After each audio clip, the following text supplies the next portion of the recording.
Hi, how are you? This is Real Talk on Relationships with Riana Milne. The date is January 22nd, 2017, and this is the third Facebook Live series on handling and talking about emotionally unhealthy relationships. So, what is going on and why? That's what we're here to discuss. So, who am I and why am I passionate about relationships and people and finding the love they deserve? I'm Riana Milne. I'm a certified life, dating, love, and relationship coach, a licensed mental health counselor, a certified addictions professional, a newspaper columnist. My column's called My Relationship Coach, a #1 best-selling author for my books Love Beyond Your Dreams and Live Beyond Your Dreams. My practice of 17 years is called Therapy by the Sea. It's located in Delray Beach, Florida, but I do coach worldwide, singles looking for love and couples looking to fix love relationships. So thank you for joining me tonight. We'll be talking for about a half hour. The way Real Talk goes is I bring up a topic or two that I think is beneficial for my listening and interactive audience. If you're here, please let me know you're with me. That would be great. If you have questions, either ask them throughout as I'm on a particular topic. I'll try to get to it right away, or save your questions and write them down for the end. I have some great information for you tonight, so make sure you grab a paper and a pen, especially if you are going through an emotionally abusive relationship or are not sure, or you think a friend is. So jot down some notes, and then afterwards go ahead and maybe share the information and tag your friend, because we're all about helping everybody else out there find good, healthy love, right? Okay, so let's get going. In my dedication to help you be, attract, and have an emotionally healthy, evolved relationship, to find and create the love that you deserve, and for you to have a life that you feel passionate about, I'm here on Facebook Live every Sunday night, 7:30 p.m. Eastern Standard Time, USA. In the past few weeks, we have talked about the 9 traumas that a child could have experienced in growing up in their primary household, the 2 subtypes of the ACOA personality type, and how triggers from one past childhood's traumas do come out often in their adult love relationships. Last week, we talked about recognizing some of those childhood traumas if you're single and out there dating, exactly what questions you could ask on the first or second date that would help clarify and make you be aware if there was childhood trauma in the dating partner in front of you. So if you missed Facebook Live 1 and 2 in January, scroll down my page, go to my YouTube page, Riana Milne, and do check out the information. I really hope this could be beneficial for you all. And I want to also tell you, I don't know if you know, that the month of January is known as Breakup Month. And there's a few reasons for that. And this is one reason I'm talking about relationships in trouble. Well, the first one is a lot of people do a lot of self-reflection, and they ask, am I happy?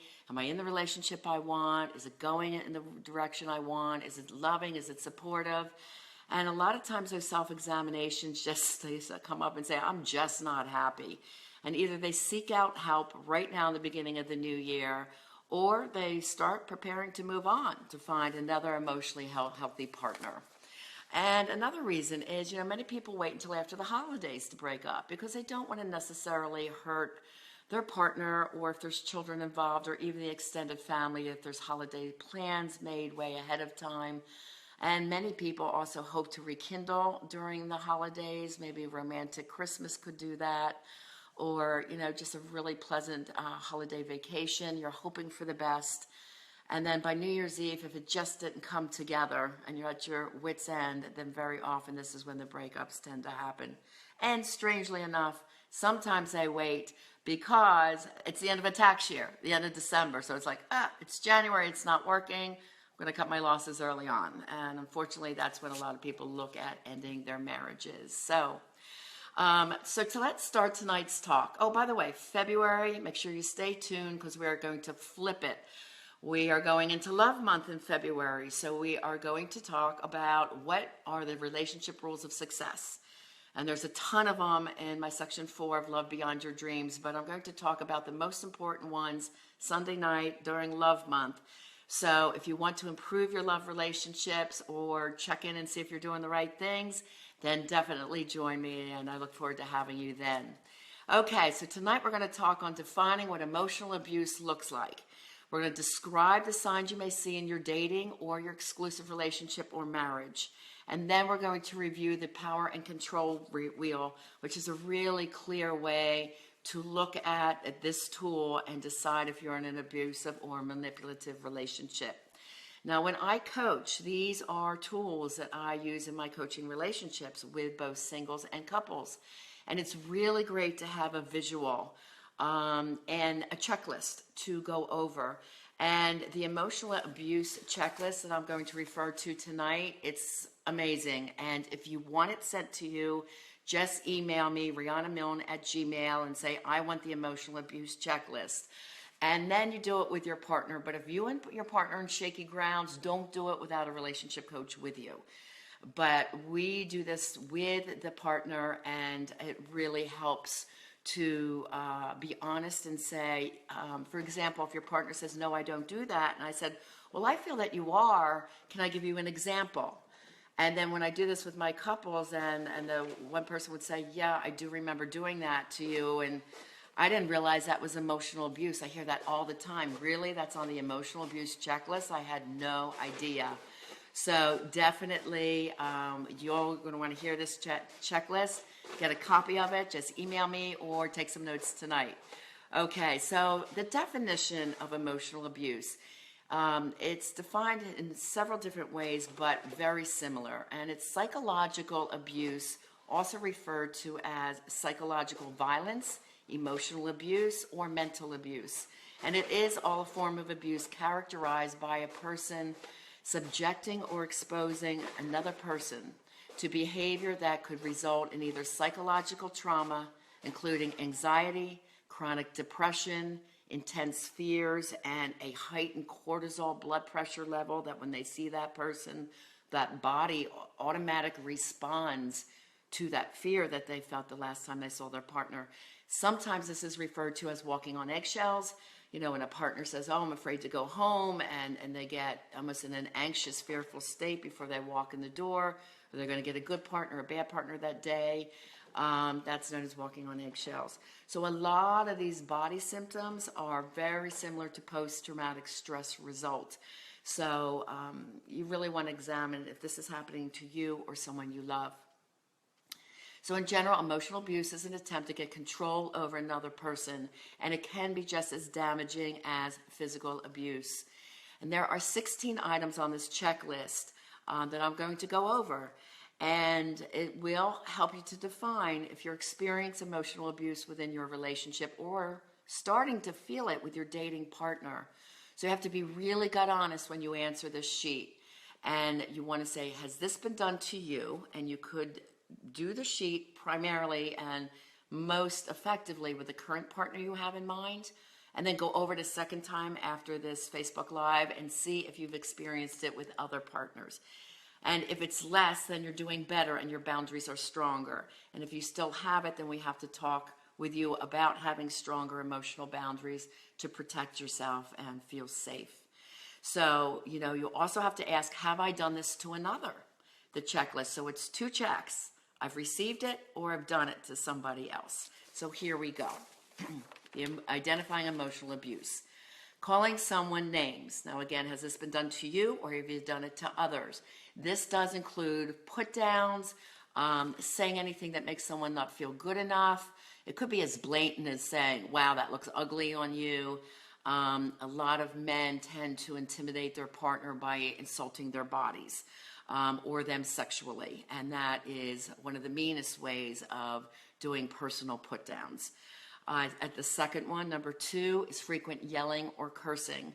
Now, I expand this category because I find this in a lot of my children of traumas as adults. They do what's called pontificating. That means talking in lecture mode, very fast, walking back and forth like a fast-pacing, just blurting out, not thinking before they're speaking. So that's pontificating. If that's done to you, it's very, very upsetting, and you can just feel your blood pressure and cortisol levels rising. Another term I use is rumination or ruminating. That means they might bring up something from the past over and over and over again. And when that's happened to me in the past, I start counting it, like that's number 24, that's number 27. Like, are you going to get over it already? Because honestly, the past is done. And remember, when we talk about living in the light side or living in the dark side, my coaching clients know what I'm talking about. But when you are living in the light side, you're living consciously, you're living intellectually aware. And there's an education to learning how to think positive thoughts. And this is what I do with my coaching clients. Negative assumptions are on the dark side. So that's where fears lie. So anybody that's yelling at you, cursing at you, number 3 is threatening or intimidating you. They're threatening to do something to you or to the relationship or to ruin your reputation in work, in society, in the community. These are all definite things of emotional abuse. Intimidating could be using power. A lot of men may use power over a woman just by the sheer body size. That's called intimidation very often. Number 4, frequently criticizing or correcting your partner. And this happens a lot. People will be criticized. A very intelligent person will be criticized and put down actually with somebody who has less education or not as well studied in a certain topic. They're trying to have a conversation or a teaching moment, but they have to teach over you. And that is a form of correcting or criticizing or not just hearing you out. 5 is one of the worst ones, lying or cheating. The number one thing for successful relationships is integrity. And it was funny, I was talking with my partner and he asked me the question, well, what do women need to feel secure? Or what do really women need to be happy? That was the question. And right away, I just said security is number 1. And this comes from the old cave woman's brain. She has to feel very safe and secure to be able to feel loved in her relationship. So security also means, that let's say her man is working and bringing home a regular paycheck and he's dependable and on time. And he is that I hate to say it's stereotypical, traditional, the male provider, but this does make a woman feel very safe, cared for, and loved. And again, this is old brain needs in a woman. And another one is a woman who feels that her partner is acting in integrity. Integrity I define as doing the right things when nobody's looking. And it's a key word I use in coaching. And that's really important. And then the 3 Ps, I said, everyone needs the 3 Ps to be happy. And he said, well, what's that? 1 is purpose, having purpose in life. Everyone must wake up to feel happy and energized that day by having a purpose and 3 goals set for the day to go out and then find their purpose for the day. 2, pleasure. Because if you work hard and you're not playing hard, you're going to be miserable. So it's a balanced triangle. So you have your purpose where your work is around, and then you take the time and you make sure you carve that in for yourself as an individual and with your partner, and if you have children, with your family. That's another balanced triangle. So pleasure, you have to take time to have fun in life, otherwise what's it all for? And then the 3rd is pride in your personal work, which leads to pride in your personal self. And actually, when you're acting in integrity and you're not lying, you feel amazing about who you are and you are authentic. That means you live your life in a way that it just is easy, it's real, it's honest. You don't have to lie, there's no cover up. So when you're have pride in your work and you know you're doing the right things and helping others, that leads to personal pride. So does character, adds to personal pride. And that's the things, the 3 Ps that help people to be really happy. So sorry on that side note, but I thought you'd be interested in that. So lying, yes, that's something we work really heavy on, because I say to everyone, when you're out there dating, give everyone 100% of yourself. Even if your prior partner lied to you for some reason, do not ever hold that against a new person. It's totally somebody different. Your past is done. You cannot change it. You've forgiven it. You've moved forward. So you start every partner with 100%. Only they can take that away by lying to you. So, and if you find some lies, you have to sit down and really talk about it and say, look, integrity means everything to me. You know, I'll give you another chance, but you have to realize if this continues, I can't stay in the relationship. You can say that really nice and calm, but it's a firm boundary that you want to stay with. Number 6, making accusations. I also call these false assumptions. Man, these are huge for the ACOA, adult childhood trauma, because negativity can live on the dark side. If you are anxious or fearful, you're going to have a lot of negative assumptions come up that aren't even based in truth. So remember, on the dark side is your unconscious mind. And I also call that the uneducated, non-aware mind. And what I do in my life skills portion is I help you work on having a positive mindset, getting over the negative thoughts, learning to come from an educational, conscious point of view, and what we call capping. So you take a positive thought and cap over a negative assumption and correct it. And really, negative assumption is a habit. It's something that you've learned. It's part of your normal. And unfortunately, people's thoughts, 8 out of 10 thoughts for the average person are negative. So learning to have a positive mindset is an education that I teach. It takes a while, 30 days to break a bad habit, 30 days to make a good one. So that's part of the tools, getting away from false negative assumptions.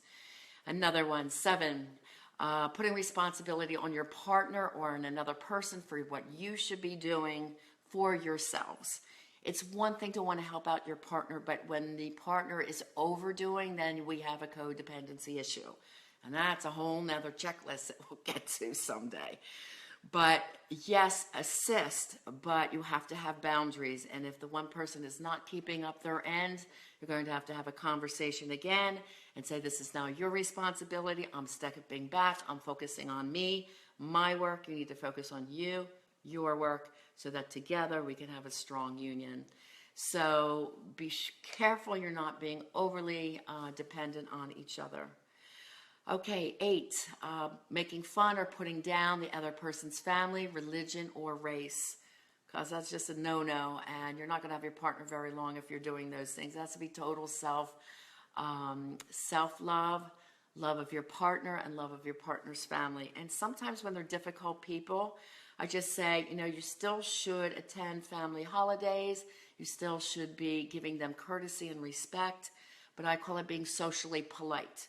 So it doesn't mean you have to be best friends with a difficult sister, for example, but if you are socially polite as if you were to a stranger, then at least you're doing the right thing. You don't have to get overly involved, but to be socially polite is a great thing to be. Number 9, embarrassing or humiliating the other person. Hi, Pamela. I see you're on the call. Thanks for joining me. Hey, Joe. Thanks for coming on. Okay. Embarrassing or humiliating, not good. That's never called for. You always must think before you speak. And I have this saying, is what you're saying for the good of all? Is it positive for you? Is it positive for your partner? Is it positive for the situation you're in? Life is too short to be negative and miserable and unhappy. And if you are, be honest with yourself, but start getting help. You have to be honest. Am I really bringing this partnership down? Is it me? Like, oh my gosh, I do need help. That's great. The first thing is saying that you need help, you're being emotionally abusive, and then asking, what can I do to help make a difference in this relationship? 10, and withholding affection or approval as punishment. That's very interesting, and it says withholding affection, that the basics are, the basic nice greeting, hello, kiss goodbye, hug in the morning, hug in the evening when you walk in the door. These are standard affections that I say are so important to your everyday relationship. But I also want to bring up sexual withdrawal. Many partners punish their partner by not engaging in sexual intimacy if they're angry. Now, I do totally understand when you are in an abusive situation, you no longer feel safe. So if you're not feeling safe, you're not going to feel intimate. So this is happening to a lot of my ladies. However, I do have men that have been emotionally abused as well. And in the male, when they feel emotionally abused, sometimes they're not able to orgasm with or without their partner. Or they're not feeling sexual all of a sudden, or either one holding back sexual relations for days, or weeks, months at a time. I've heard of years at a time as well.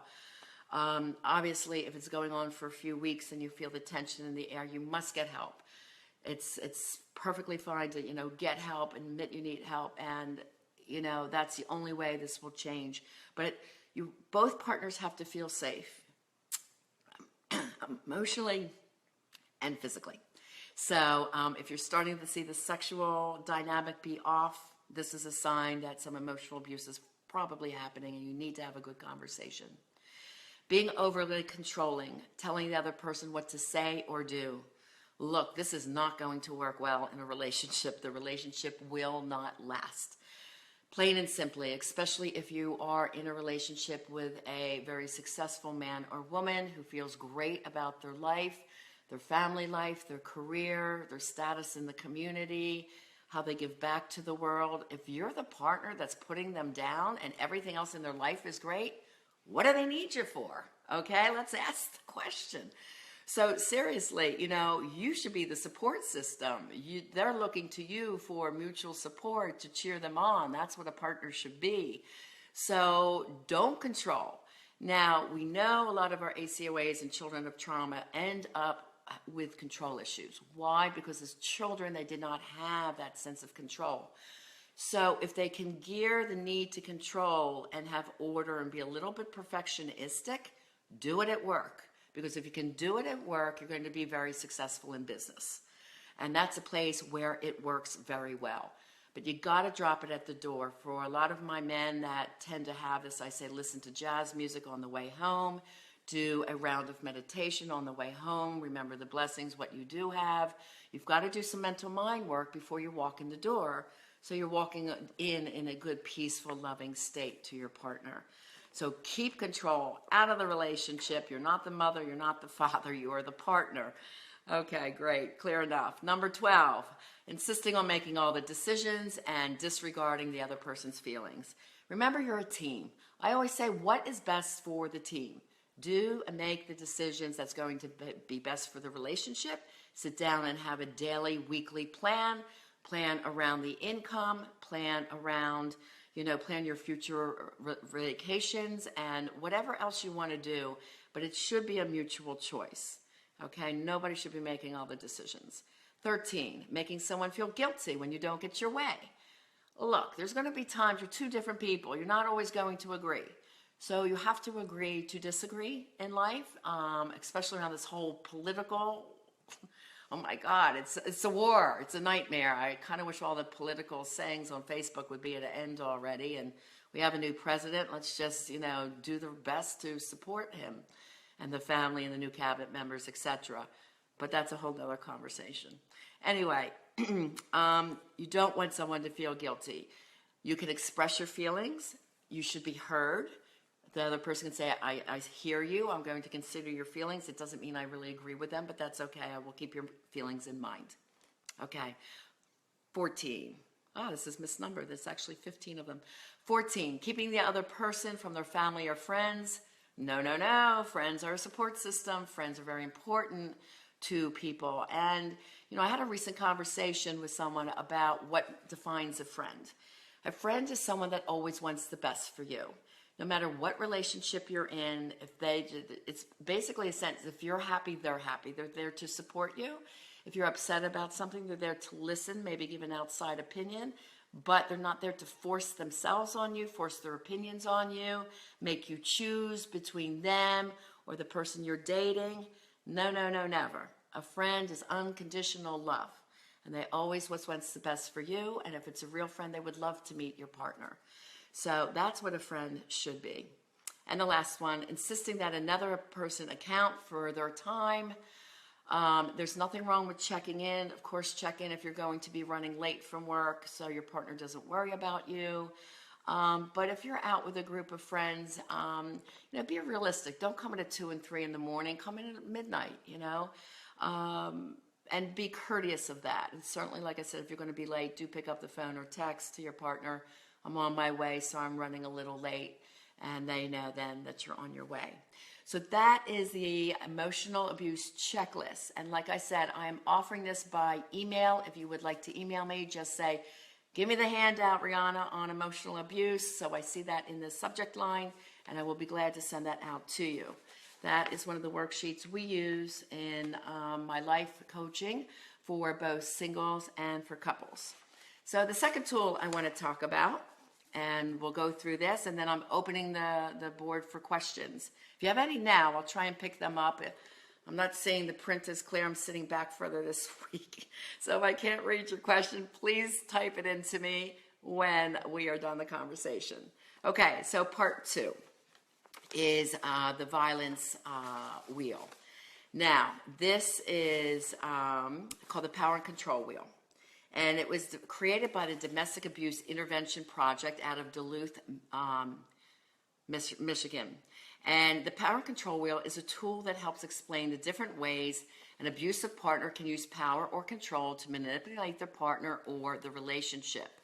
One half of the circle shows emotional or sexual abuse, and the other half shows traits that are more conducive that would lead to physical abuse. So the chart looks like this. So there's a lot of information on it. So the one half, I'm going to start on first because it's tonight's topic, emotional abuse. So there's 4 quarters that define the emotional and sexual abuse portion. First one is called using emotional abuse. So I'm going to start with that one because it's pretty obvious. So this includes, from their list, put downs, making, and they do say her, but please realize this applies to men too. I have plenty of men that have been emotionally abused as well. Making her feel bad about herself, calling her names, making her think she's crazy, playing mind games, humiliating her either by herself or in front of people, or making her feel guilty. Now, many of those were on the emotional abuse checklist. So I'm going to move forward to block number 2, which is using intimidation. Making her feel afraid by using looks, actions, gestures, smashing things, destroying her property, and I want to also add invading her property by going through things that do not belong to you.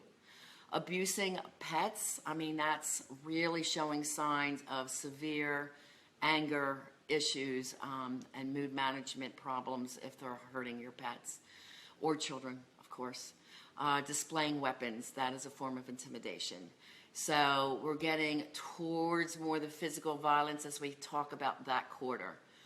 The next one I want to talk about is minimizing, denying, and blaming behavior. Blaming is so common in emotional abuse. You're making light of the abuse and not taking her concerns about it seriously. Like if she sits down and talks to you, I need this, this, and that. And ladies, if you've tried this with your men, or men, you've tried this with your partners too, and there's no change, then I often say write a therapeutic letter, because people will read a letter word from word. They can't help it, and you will not be interrupted.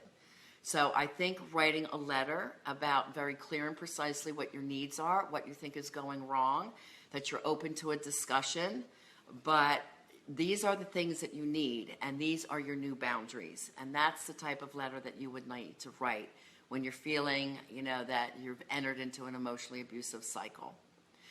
So if your partner makes light of you feeling abused, they're not taking your concerns seriously, they're not really making honest efforts to change, or, and this is very common, they'll change for a week, 10 days, and then it starts creeping back in, then you've got a real problem on your hands. You really have to look at getting a relationship coach, ending the relationship, and saving yourself.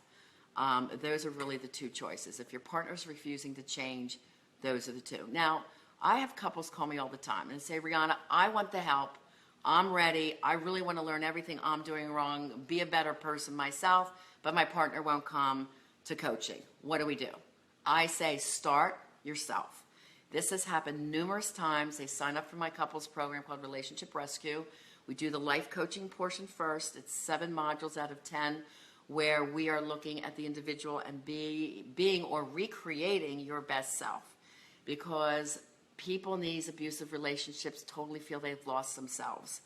A lot of times I hear of the very calm lady says, I've never yelled in my life, starting to yell, scream, hit, and like, oh my God, I'm not this person. But their partner has pushed them to such an edge that they can't live with it anymore. And they've tried doing the calm talk, they've tried doing the letters, then the buttons are pushed and the cortisol levels are raised so high, the blood pressure is raised so high that the patient's now is gone. So if you're recognizing these signs in yourself, It's a clear sign the relationship is ending, or you need to get severe help yourself, or you tell your partner, this is our last shot. Either this changes or we're done. So it has to be very clear what your new needs are. It's very important. Okay, again, you're on Relationship Talk with Riana Milne. We're talking about emotional abuse tonight. If you've missed half of the tape, please re-record it because we're going to have a ton of good material. And I know everyone that knows someone that's going through emotional abuse, so if you can help someone else, please forward the tape to them afterwards. Okay, so we're in the minimizing, blaming, and denying quarter here. Shifting responsibility for abusive behavior. In other words, you're going to hear the blame, well, if you didn't do this, I wouldn't have done that. You know, or again, they put a negative assumption. Well, I think you're doing this. And the partner's like, well, no, I'm really not doing that. You know, I'm not. So their negative assumptions due to their own paranoia, jealousy, or feeling not where they need to be in life is putting on this responsibility. So this is a very vicious cycle here, this blame game, this blame cycle, and you will probably need some help in getting out of it. Again, they want to blame their partner, and you'll see this, they blame everybody. They blame the boss, the mother, the siblings, the children, the partner, it's everyone else's fault. This is a very typical pattern of ACOAs that have not reached out and gotten help yet, or adult children of trauma. So if you're seeing it in your partner, then usually that's a sign your partner is coming from a childhood of trauma, and they definitely need to reach out to an educated coach in this area. Okay, now we're going over the other side of the wheel, which says physical. And that first 4 quarters was the sexual emotional abuse. So using these 4 things, these 4 quarters, are more apt to get into some physical violence. So the first one I will discuss is using children. Making your children feel guilty, putting your children in the middle to relay messages to each other, or using a visitation and picking up your child to harass your partner, ask them questions. Oh, that's another thing, a rash of questions I call badgering. Badgering is definitely a sign of emotional abuse. You know, question after question after question, it's obnoxious, and it's emotional abuse, so don't put up with it. Okay, relaying messages, visitations to harass her, or threatening to take the children away. And we all have heard these horrifying stories where one partner does kidnap the children from the other. I work with a lot of kids. I have been a SAC counselor for many years in the schools of New Jersey, a student assistance counselor, served as a school psychologist at Hackensack High School in Bergen County. So I worked with kids from K through college, and they hate being in the middle of a divorce situation. Keep the kids out of it. Don't fight in front of the kids.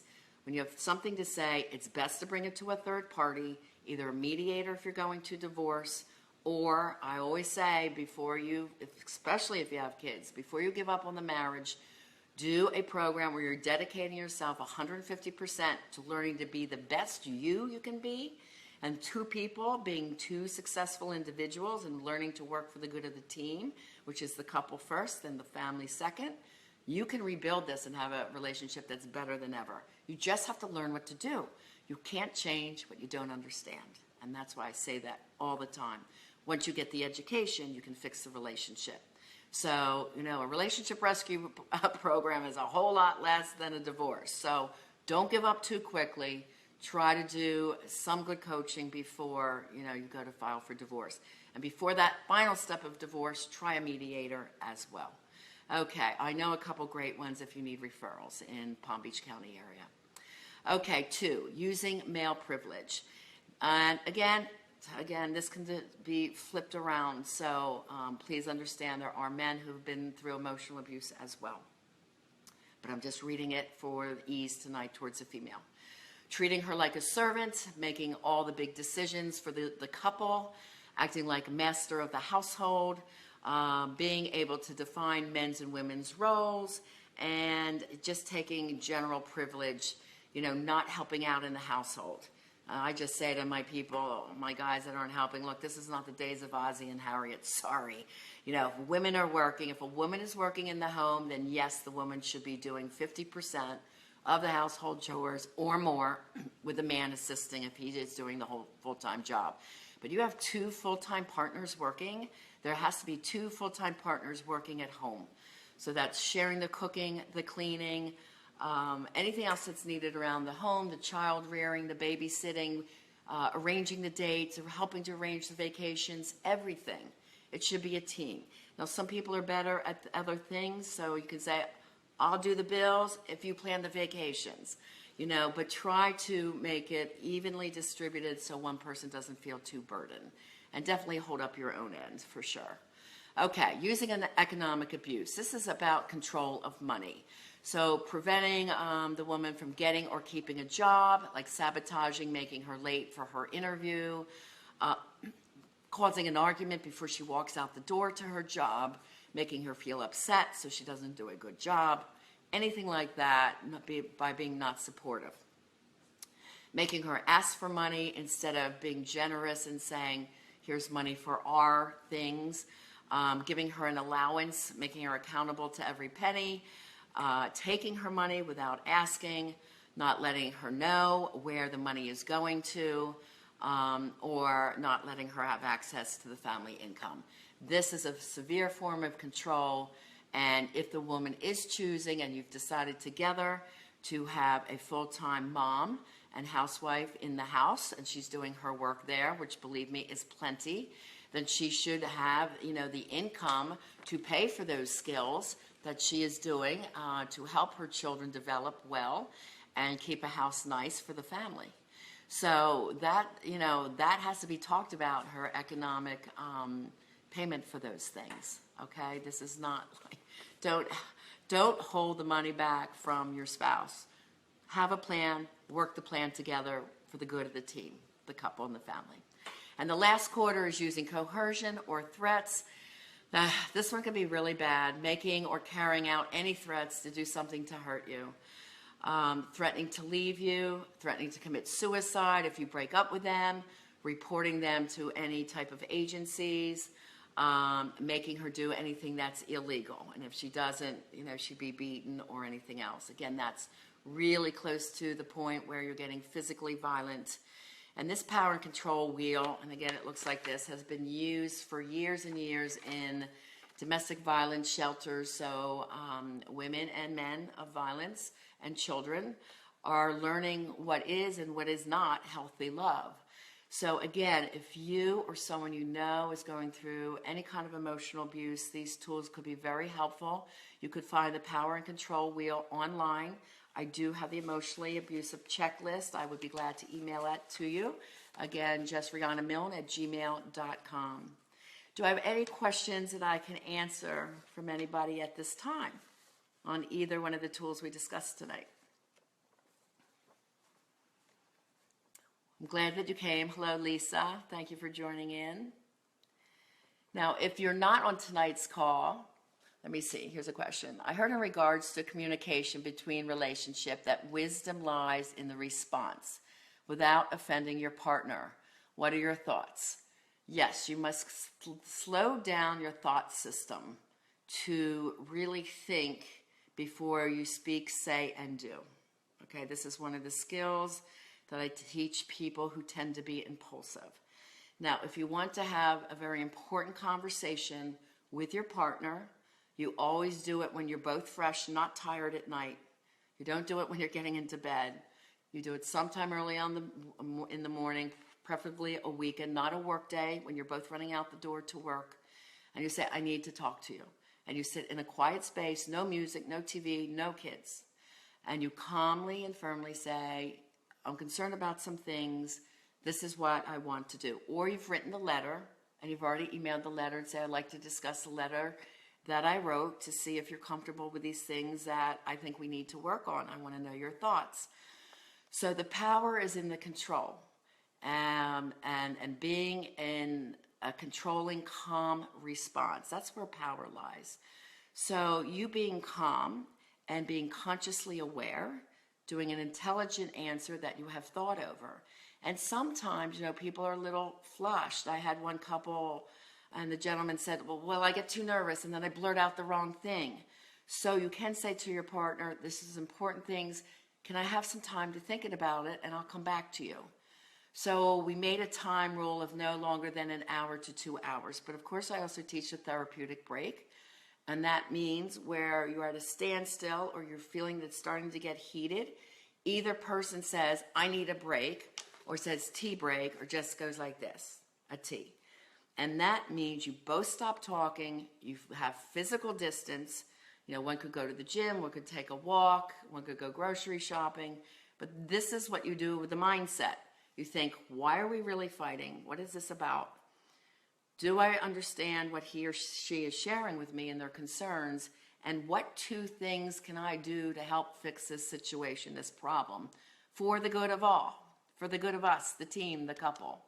So when you come back together, again, it's quiet, it's not loud, nobody's drinking, kids aren't running around, nobody's using drugs. It's a calm, cool environment, and you both have 2 solutions to the problem, and now you have 4 solutions to consider. And this works really, really well. So taking the time to calmly think about how you want to respond, about, being wise about your response. And at the same time, if you're too upset, say, you know what, I think I really need a tea break. I will really want to give some good thought to this. And can I come back to you? I'm going to go run an errand. Can we talk at like 1:30? And then you set up that time and then you talk again. A therapeutic break, a tea break, is not to go out to the bar all night. It's not to disappear for 4 days and not tell your partner where you are. That's passive-aggressive response. That's out of anger, and it's another form of control. So remember, control is in the calm. Calm response, calm discussion. That's when you feel empowered, controlled, and heard. Okay? So any of these signs of abuse, guys, if you see them within yourself, that you're doing this to someone and you're like, oh my God, I was never like this, I can't believe I'm doing this, then get some personal help. Let's get you back. Make you feel amazing about yourself first. If you see it within your partner, ask him or her, let's go get some help. I know a coach that works with this. And remember, a lot of these abuse traits are probably coming up from the childhood trauma stuff when a trigger is felt. And they do not yet have the skills in how to deal with these triggers. So again, if you have not seen the January Facebook Lives on having a partner with childhood trauma, also described as the ACOA personality type, that stands for adult child of an alcoholic or child of other trauma, then, please definitely do reach out for help. My program, Relationship Rescue, is excellent. It's a 6-month program that helps the first partner, the second partner, and the relationship, 3 entities. And I would be glad to explain that to you. I do offer a free coaching strategy session to see if it's right for you, to have you ask all your questions. All you have to do is go to my website, RianaMilne.com, and there's a little pop-up that says fill this information out, and tell me a little bit about your story, and then please tell me how you know about me. And I will set up within a couple of days a free coaching strategy session by Skype. I do like to see you. I do like you to see me so you can feel the emphasis of my words. And I want to see how I can help you best. So please do reach out to me if I can help you personally in any way. And if you got value from this Facebook tape, please share it with your friends. Please tag someone.